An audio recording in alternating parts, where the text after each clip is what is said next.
Hello, and welcome to When the Bit Hits the Fan. I'm Jamie Nelson, and I am the host. Hey, hey. Mr. Thomas Hunt, thank you for joining me. So we're live. Yes, we are live. I was just figured out my feedback problem and got that taken care of. I was just listening to your Tatiana coin. That is a very interesting thing. I was a musician for many years myself. I just recently gave that up while I still diddle around a little bit myself too. But Right on. What'd you play? play guitar and sing. But I still got like 26 guitars, I think. They pile up. I can't really play that well, but I still have two. It's pretty Yeah, bad. I collect them. I was thinking, I should probably start selling them on Craigslist or something for Bitcoin. Not a bad idea. There was a point last year where I felt like selling everything for Bitcoin, and I was probably right. I probably should have sold it all. But it's so Yeah, hard when you actually get down to annotating it and listing everything. There's just so much to say. So. and I I really like physical products too. That's been my thing with fiat always is it's like credits on the computer now, and it's like uh, it's not really a thing anymore where I got a bowl of change in my bedroom that I throw all my change in every night when I take my pants off. But it's something you can see and quantify. Whereas you just got these numbers on the screen and it's just some math. Oh, you could make paper wallets. Paper wallets are pretty cool, and you could stack those up. Maybe make smaller denominations. Make yourself feel good.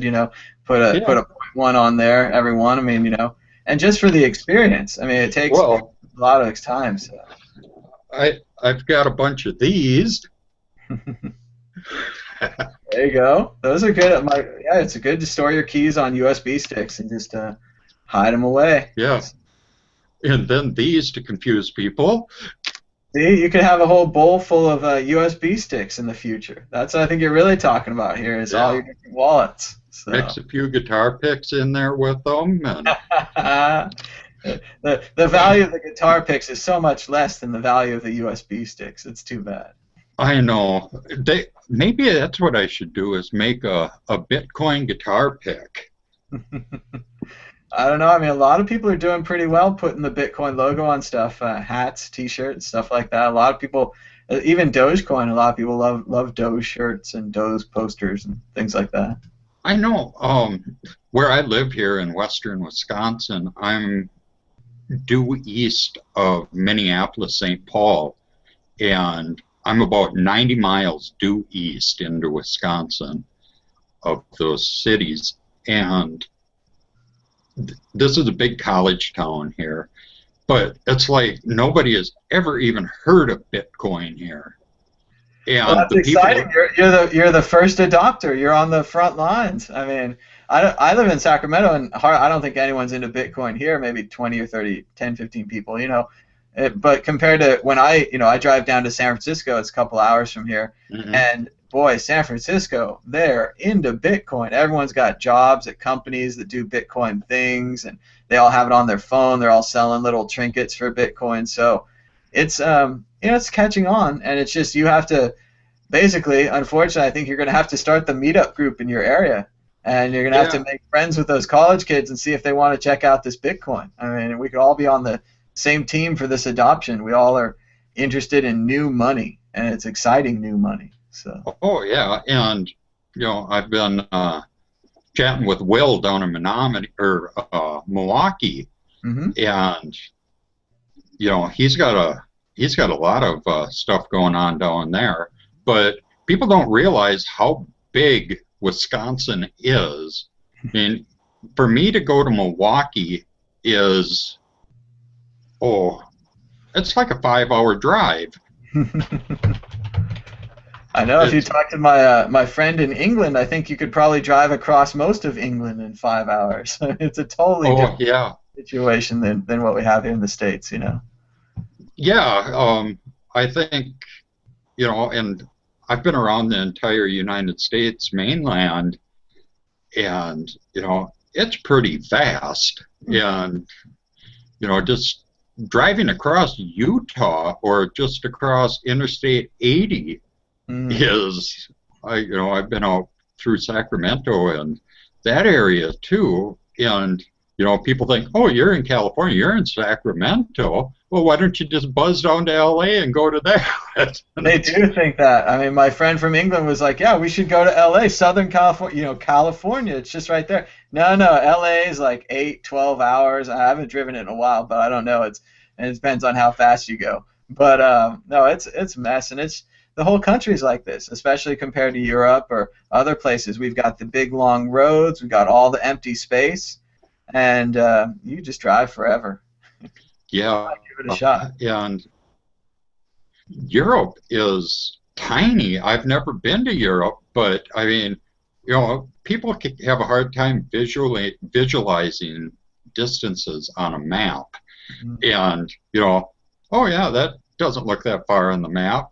But, when you actually compare the size of Europe, you can fit Europe inside of Alaska Yeah. Yeah. or Texas. I mean, you can Alaska fit, is really, those are both pretty big, but the other thing about Europe is in Europe, like Wisconsin and Minnesota would speak different languages. They'd be right next to each other, but totally different customs and cultures and languages, and just everything's completely. I mean, I haven't been myself, but I imagine very different. I've been to Epcot Center.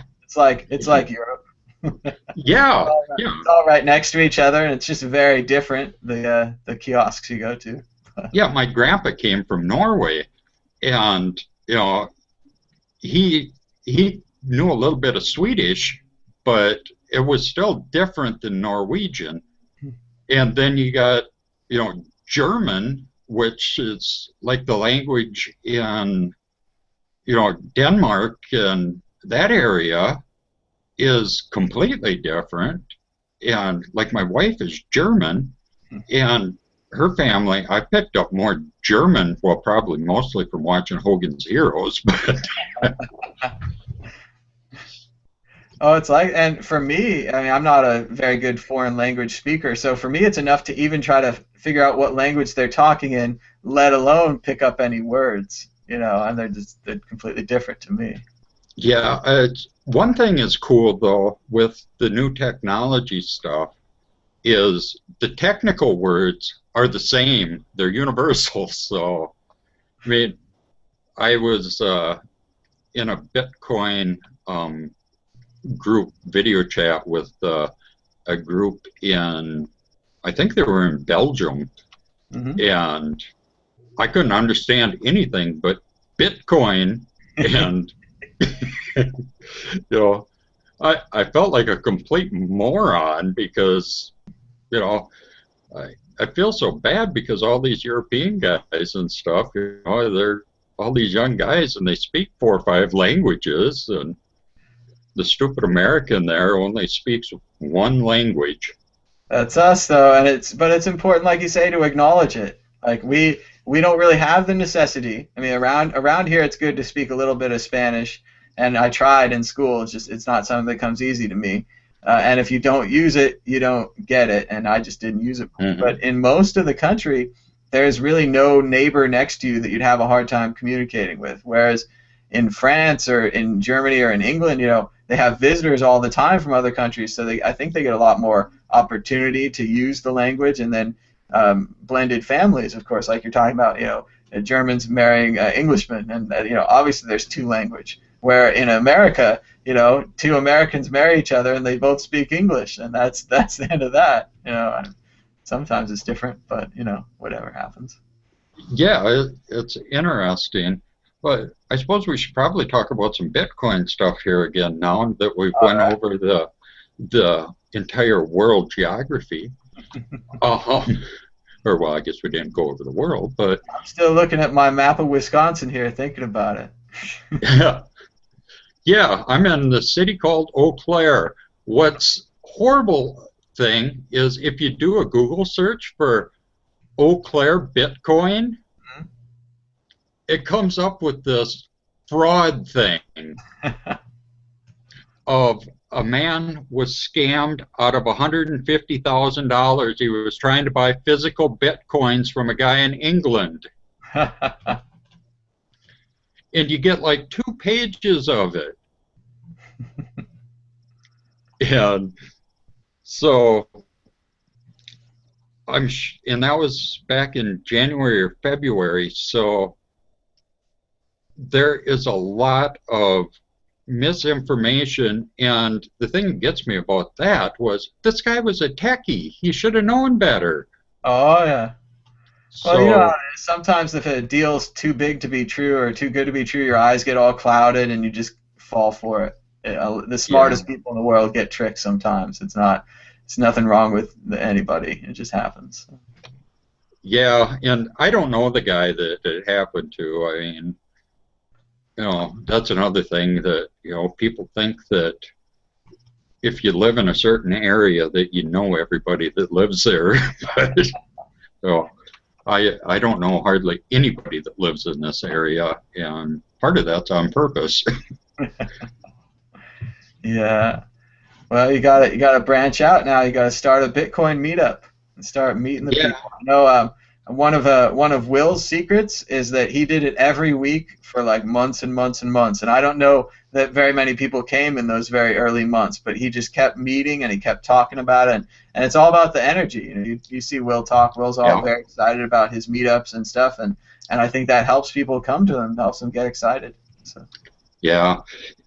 It and I used to work on the campus here, but that was, I think it was 2001 when I switched jobs. So it's been a long time since I worked there, and pretty much everybody that I worked with there is retired now. So I don't know anybody in that area, so it's kind of strange to go back there.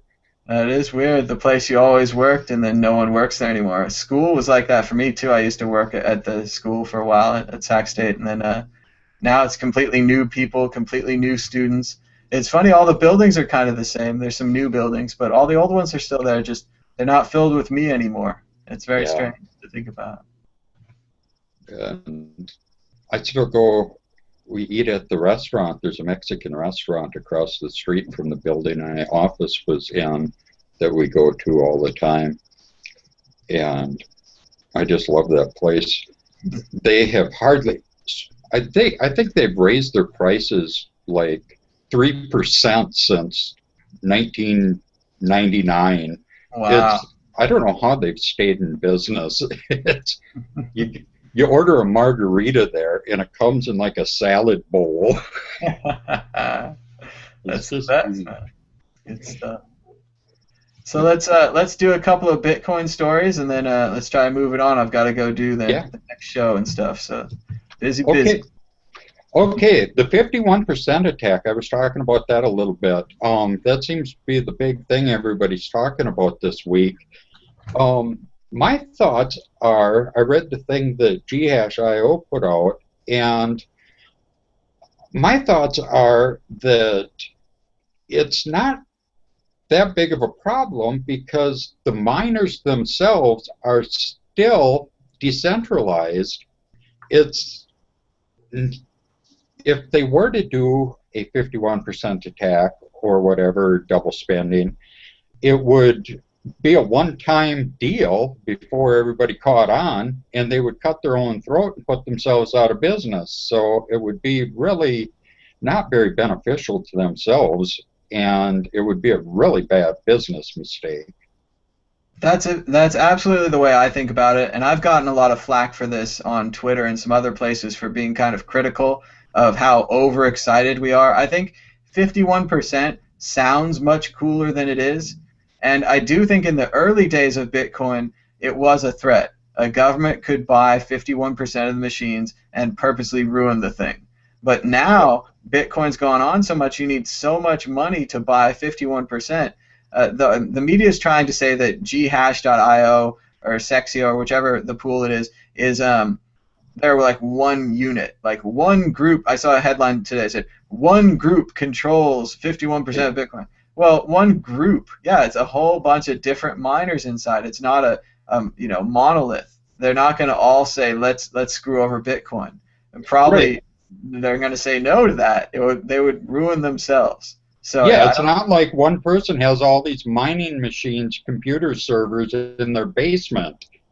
Yeah, They're no, spread the across the pool's entire made up world. of hundreds of thousands of little miners, big miners, industrial miners. They're all in there, and they're all part of the pool. And if the pool started acting negatively, they would switch pools. I mean, I think the natural thing here is, and I'm not sure why the pool hasn't done this, but just to split into two pools. I know Yeah, it's not as cool. Maybe you don't get the same rewards. I'm sure there's some math to it. But in a general basic idea, I'm like, well, just giga hash 1 and G hash 2. I don't see the reason why not. So, yeah. It's all just seems like FUD to me. yep, and it's been affecting the main thing is it's the Silk Road sale affected the price, and then the 51% attack fears. But now it looks like we're back up to 600, so Yeah, just it just another hit unfortunate 600. dip for everyone. So, Yeah, I think there was kind of a natural trend too for it to drop back down. From the chart reading and everything, there's natural trends to it, and I think we're going to just it's just kind of you see the peaks and you see the valleys, and you'll see a peak and then a valley, another little peak and then a valley, and then it'll kind of go like a heartbeat for a while. we'll see. Hopefully, it'll come back out of it. It's an unfortunate timing for the Bitcoin and the Beltway convention to have the price go down. So hopefully it'll turn around. Well, I think the people that are going to that are probably pretty smart. I can't make it myself, but I know I watch a lot of the shows on the World Crypto Network, and I've had conversations with Christoph and Will and some other folks, and they all seem like they pretty much know what's going on, and I think you have a pretty good head on your shoulders, and so I'm pretty confident that Bitcoin will be quite well represented there. I'm just hoping that the feds don't do something stupid. It's pretty unlikely. I mean, I think we'll be fine. I think it's going to be really opening because there's supposed to be some Congress people that are supposed to attend, and I'd be interested to see what their reaction is, even just kind of glancing over at them while some of these speeches are going on. It sounds like an incredible list of speakers. I actually know a whole bunch of them, which is really strange for me, but Yeah, I look forward to seeing the people I know, and the people I don't know are some really big speakers as well. Charlie Shrem, the guy, the CEO of Overstock.com, is going to be there. I'm yeah, very interested to hear what they have to say and to just check out everyone else at the con too. So I think it should be fun. yeah. It should be very interesting, and it'll be interesting to hear the updates from what's going on. Yeah, and we can Um, offer that to you. I can tell you, we'll be there. So I'll be tweeting and vining and trying to YouTube live. And if I get Wi-Fi, I just turn my iPhone on the whole time and try to record everything that's happening around me. So yeah, that would be pretty cool. And you do an amazing job as it is. That's what I get a ton of information through your work, and between that and Twitter seems to be one of the best places to get Bitcoin information, and then there's quite a bit of information on um, Reddit. yep, our Bitcoin's a great place, and then Twitter is really good too. A lot of people maybe don't have Twitter accounts yet, but you can just go ahead and join. You don't even really have to say anything if you don't want. You can just follow, kind of like famous people like Patrick Stewart or Howard Stern or somebody, and you can follow Bitcoiners too. And whatever Yeah, you're into, you can find it on Twitter and get the access that used to be impossible. I mean, I don't need to know what famous celebrities are eating for breakfast, but it's kind of fun to know sometimes. So. yeah, yeah. And or you just type in, um, pound Bitcoin, and it just brings up every story about Bitcoin, and you don't have to sort through all the other stuff. Yeah, yeah, it's good stuff. So what else is going on in the Bitcoin news today? Um, that was the big story. The other stories that I wanted to talk about were, let me see, I lost my notes. I had a problem with my audio feeding back. I'd never done a live broadcast before, and I had another window with audio going. Yep, yep. But I finally found that window and got that closed out. Let me see what I'm opening up my notes now, and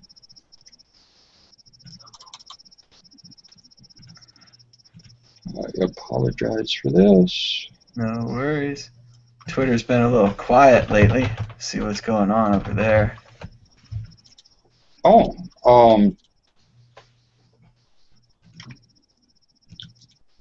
some of the people that I have talked to about Bitcoin, and I'm glad to see, is I stopped, I said that I live in a college town, and there's a lot of these college shops around where, like head shops and things like that, where they sell T-shirts and different buttons and pins and things like that. And I stopped in at some of those, hoping that they would have some of the Bitcoin and related buttons or shirts or swag, Yeah. but they had never heard of it. And it was just funny the reaction I had got from those people when I stopped there, because the owner of the one store is like, "Oh yeah, that's that chip you got to get put in your neck." That's bad. A lot of people, they do think it is the 666, the digital money and the barcode and the scanning and the QR codes, all that kind of stuff. They do seem to go down that way. So.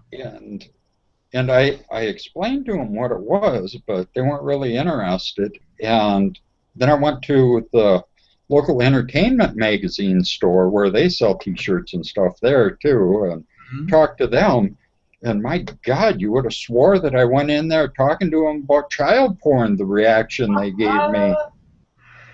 Well, it used to be that way about the internet. I know Andreas is fond of reminding us in the early days, it was pretty much criminals, thieves, pornographers, hackers, pirates. Like, those are the people that were on the internet, and there was a lot of paranoia. I mean, even, doing this, putting your name out there, being on video, this wouldn't have been a cool thing in the old internet. People would have trolled you or attacked you or something, and now we're at this much better, more civilized internet after years and years of practice, everyone getting practice at this. So. Oh yeah, my stepdad worked for a telco, and so my mom and him had internet way back in like 95 or something, and they had DSL before anybody that I knew, and I'd go up.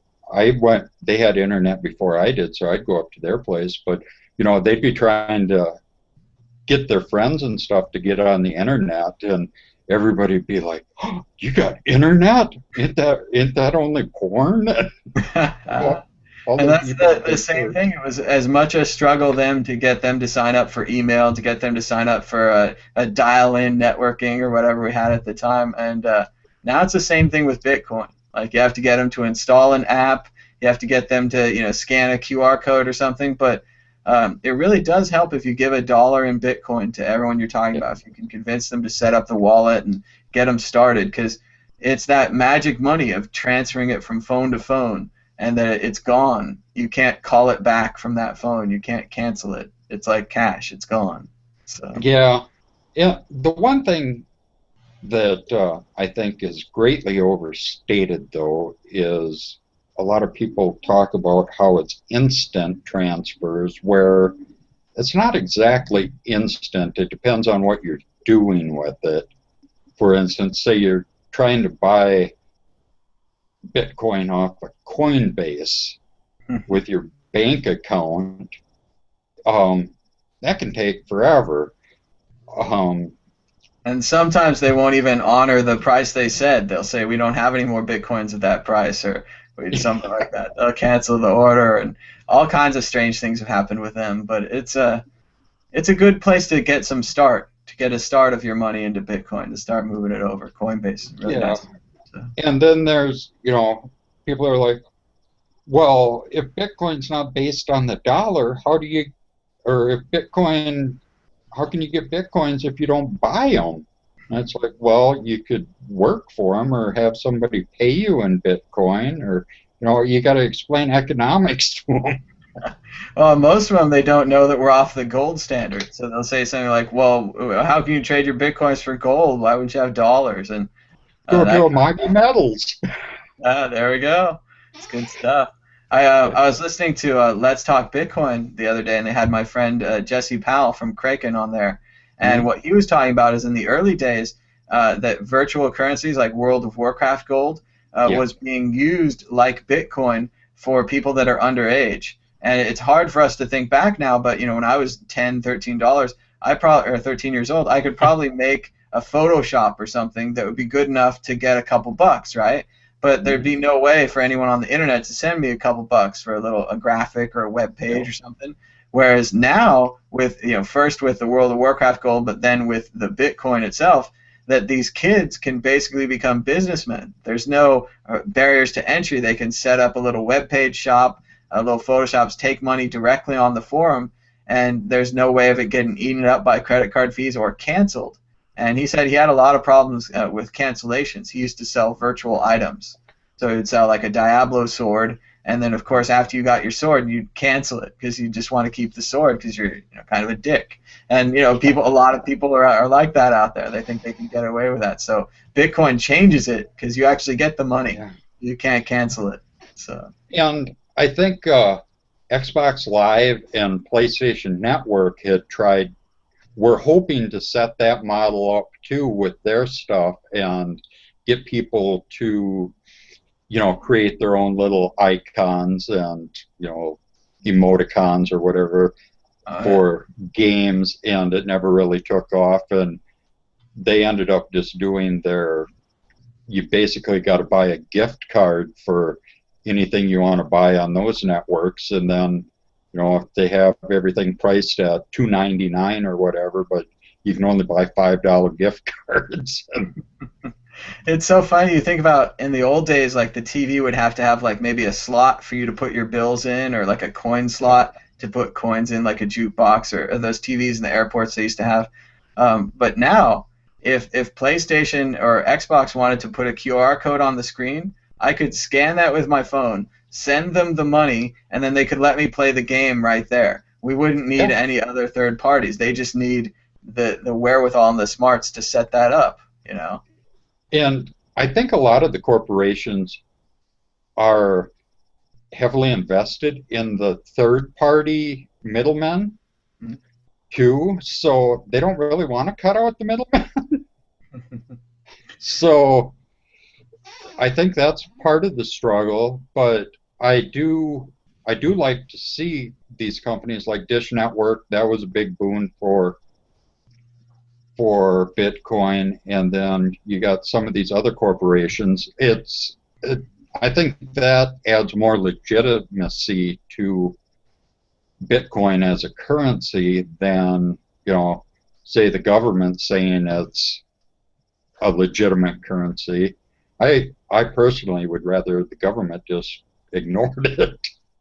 They're doing pretty good so far, ignoring it. But it is great the way when one of these companies takes it, sometimes the competitor starts taking it the next day. I know Yahoo Finance opened up their charting system to Bitcoin, and the very next day, Google Finance opened up their charting system. So that kind of surprise, we've been working on this as well, type thing is probably going to happen a lot more. Maybe Amazon will accept, and then Barnes & Noble will get on the next day. That kind of back and forth is, I think, what we're going to see. yeah, it's free market competition basically is what they're trying to do, Hmm. and if they can cut down, you know, and I had mentioned on one of your shows the other day in the comments, for as far as charity and things like that, with the reduction in transfer fees and things like that, it does leave you with a little extra money to give to charity and to content providers and different things like that that normally just got eaten up where, you know, you used to get a 3% fee on your credit card and now it costs 6 cents to transfer $10,000. Absolutely. I saw the sign at Walmart. They still have the Walmart to Walmart money transfer system. I think it was around $5 if you wanted to transfer less than 50, but it was $10 if you wanted to transfer more than 50. And I was wondering, what's the difference? Like it's a computer electronic transfer. You're just screwing people over this certain level. I really it was no there's no difference to their service. It doesn't cost them any more bits or bytes to send $1,000 or to send $100. It's a really ridiculous line that they had drawn there. So Yeah, but they're counting on the layperson not to know that.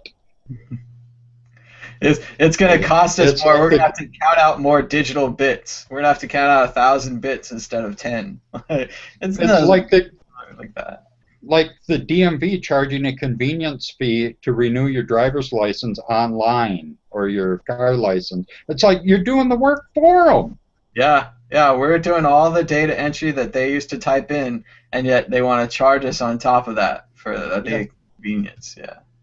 yeah. I went to the bank the other day. I had a check sent to me, a paper check sent to me because the company wanted to send me, or they wanted to charge me an extra $36, I think it was, to direct deposit it. But sending me a paper check was free. And I'm like, I can wait an extra day to get a paper check. Yeah. That's so ridiculous. They charge for direct deposit. The whole point is they want it in their system. Like that's just And ah, I went to the bank and I told the lady at the bank that, yeah, I got this check. And she's like, well, were you expecting it? And I'm like, yeah. And she's like, well, why didn't they direct deposit it? I'm like, well, they offered to, but they wanted to charge me to direct deposit it, and this was free. And she's like, really? That seems dumb. And it's like, where I used to work, they wouldn't direct deposit my paycheck. They gave us paper checks every week because their bank charged them to direct deposit, and it was cheaper for them to write out paper checks.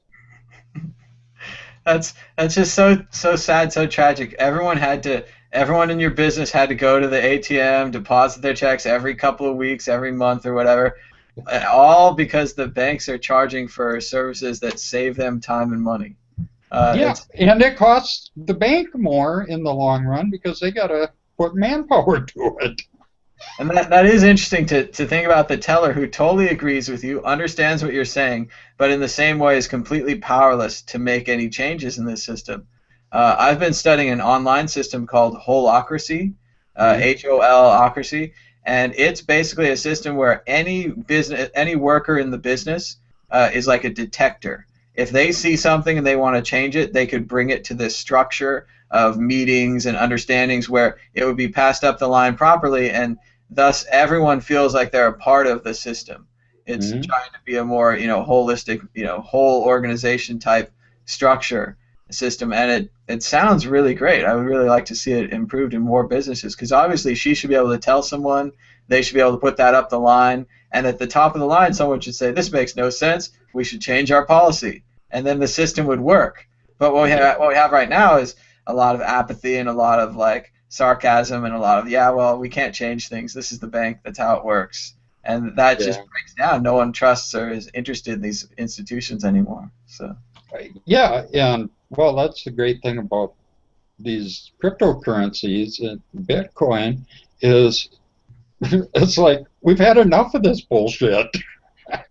It's like, okay, we'll just let your system fade away then. And that's really what it feels like. If you think back, I always talk about the MP3 and the CD because it was a really Yep. big thing to me. And if you think about it now, like I hardly have any CDs. I never listen to them. I always listen to MP3s. I mean, I like records a little too now, but just in general, when you're going somewhere, you put the MP3 on your phone. You go to the place, you listen to it in the car. It's so nice, and that's what Bitcoin's going to be. We're just going to Yeah, have to. We're going to keep saying how great it is.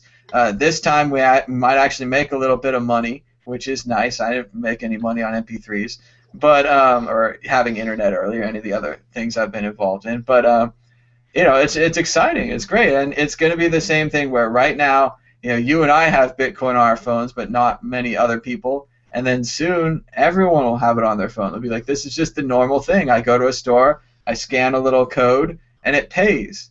Why would I use like a wallet full of dirty money? Why would I even have to carry around a wallet or a credit card? All the different wallet replacements people have been trying. Bitcoin is the wallet replacement that you've been looking for. And it works yeah, on the internet too. Like you were saying, you could just scan the code.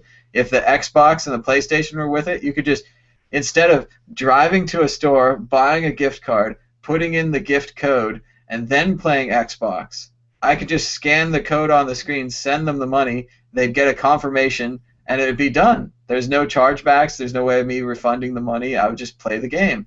So yeah, yeah. It's a whole lot easier. It's and but there's a whole bunch of middlemen that don't like that. well, Um, they're the guys driving the trucks with all the CDs, and sadly the people working at the record counters and all those people, and they're going to lose their jobs. I mean, I said this with the MP3 thing. I felt a little bad about it then, but I also thought that concerts would come along, artists would do, like I was just talking to Tatiana, she's been doing daily mhm. video blogs. So if you're a fan of Tatiana's music, you really have access to her now. She's communicating with you almost daily. You can put your comments in, you can say nice things, you can ask her questions. It's all available to you, whereas in the old world, I'd never be directly connected to an artist and asking them about their songs, and just as a fan. And Yeah, try anyone, that with Metallica. yeah, yeah, it's just not going to work. Although the Metallicas of the future, they're going to have this whole like, growing period where their audience is small, and you will get access, and they'll Right, probably remember you. They'll probably be like, yeah, that guy had some good suggestions on my song, even though they're big. Even if they got big, they're still just people. They still just remember right. their people. It's not so. Yeah, and it's it's people will lose their jobs, but there's a whole new world of opportunity that's opening up too. So if they look to the opportunities that are emerging, they can find new things and hopefully better themselves from the loss of the old system. I really think they can better themselves, and it's important, to have that ability to improve yourself. That we all need to do that, and that, it's written on the Oracle at Delphi. It says, "Know thyself," and I think that in a Mhm. lot of ways that's what the internet, and then Chris was saying even Bitcoin, because it takes away our barriers with money. We used to have a thing where you wouldn't talk about money and you wouldn't say how much you had or Yeah. what you need or you got troubles until you really got troubled. Whereas now it's like, I want to, Tatiana wants to do this thing. She wants to do an album, go on tour, make videos. That costs money, right? That costs time, money, all these different things, studio time. So she tells the world she wants to do this, and then she's raising it with a coin, which is a really new way to raise money. But even just putting up a Mhm. Bitcoin address and saying, I want to go to Washington, D.C., that wasn't really possible before. But now, if people think that's a cool idea and they think you should make an album or you should go to DC or whatever it is you want to do, they can donate a couple bucks. And if enough people donate a couple bucks, instead of getting eaten up by credit card fees, the person actually gets $1,000 or they get a couple bucks and they can do what they want to do. And that kind of idea, I think, could create a whole new world of positivity. If you want to do a good thing and you can explain to people how you're going to do it, and if you get a track record of doing good things, I Yeah. think people could reward you with a couple bucks. Nobody has to go giving too much money. But if everybody gives a couple bucks to all of these projects we're talking about, not just my projects, Yeah. but all of them, we're gonna have tons of money. We're gonna have tons of projects, and that's what I think we need. So. And like these, I see all these Android apps and things like that that are donation supported or whatever, and I find myself now buying these apps that don't charge for things, or they don't charge for their app, and they're not crippled-ware either. It's a fully functional app, but and do you donate? Do you give them a couple bucks? yeah, I mean, there's this one called Bitcoin Beeper, I think it's called, that I love it. It has every altcoin you can imagine and every exchange you can imagine on there. And it shows all of them on there in real time. And it's like, this thing is freaking amazing. And it's a free app? It's a free app. There you go. And I got on that thing and I looked at it, and I had one thing that I gave it like 4 stars, and I wrote a review about it, and I had one thing that I said that it could be better on it. They wrote back to me and fixed it. Awesome. And so the next day I wrote an updated review and said, this is awesome, they fixed it. Now it synchronizes with the servers, all the exchanges and everything. And I'm like, good, I'm giving them $10, There you go. And that's the best. And it's a way of rewarding good work. And when people put their work out there, it's rewarded. I know a similar app for iOS, and it's on Android as well, is ZeroBlock. And it has a bunch of charts and stuff, and it has a really neat kind of interface where you can slide to the left to see the charts and slide up to see this thing and slide down. And so it's fun. And a year ago they were just like an iPhone app, but now those guys got bought by blockchain, and now they're part of blockchain.info. So that's how it happens. And it was a free iPhone app. I gave them a couple bucks for colored charts, but otherwise ZeroBlock made a couple bucks at a time until suddenly the good work they'd done was recognized by a company, and that company gave them a job. Fortunately for us, doing what they've been doing, improving ZeroBlock, making more applications, which is what the people paid them a couple bucks for, is we wanted more apps like that. So yeah, no, it's Bitcoin Checker is the one that I have I got it on my Nexus tablet. Mm-hmm. Very cool.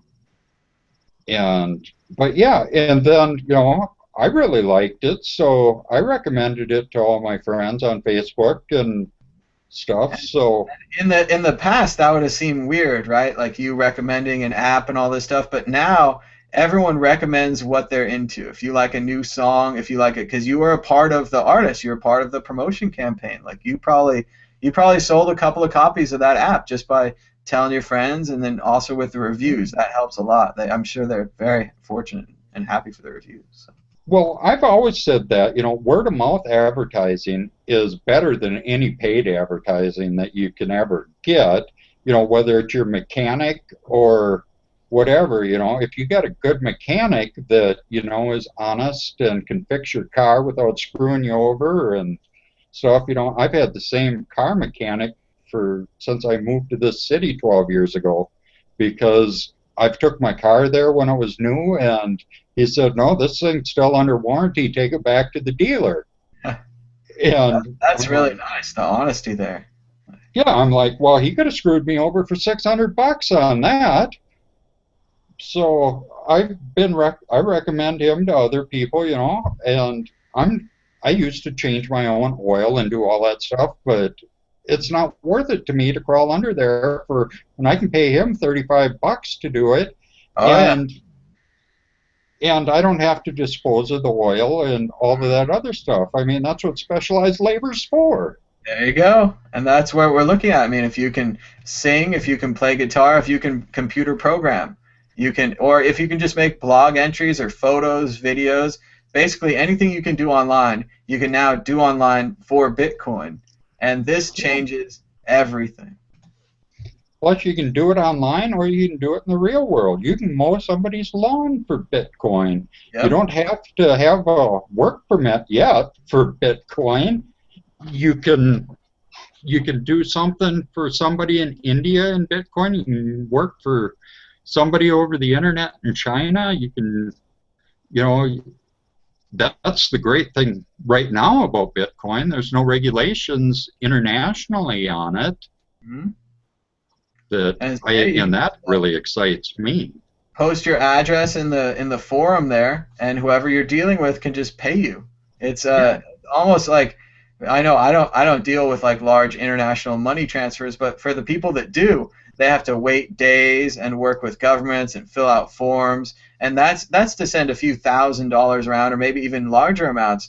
But for Bitcoin, it's all the same. You could send $100,000 in Bitcoin. You could send $10, and you could send it from Singapore, Malaysia, Indonesia, anywhere in the world, and boom, it's sent. That's all. You have Wi-Fi, a little bit of internet. That's all you need.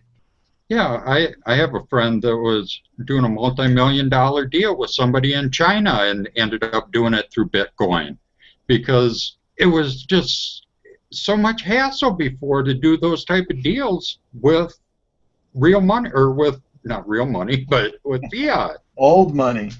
Old money. One of the things I've been telling people is if you could just get your client to accept maybe 1% of the deal in Bitcoin, and yeah, you still have to fill out the forms and do the bank accounts and everything for the rest of the money, but for that 1%, you could show them how easy it is. And then maybe next month 10%, maybe 50%, you could really get this thing going. It's that breaking through with that little 1%. That's why giving someone $1 in Bitcoin is such a useful activity, because they get it on their phone. And if they're interested, if you tell them things and it sets off their mind and they get engaged, they might go home, buy some more, split that $1 up, send it around, donate it to a charity. There's all kinds of things they can do with it, even though it's just $1. It really is divisible down to anything. So. Yeah, and a lot of people ask, well, why should I just start giving out these random dollars to strangers of Bitcoin? And the way I look at it is, even, people think of that as just giving out change to people on the street or whatever.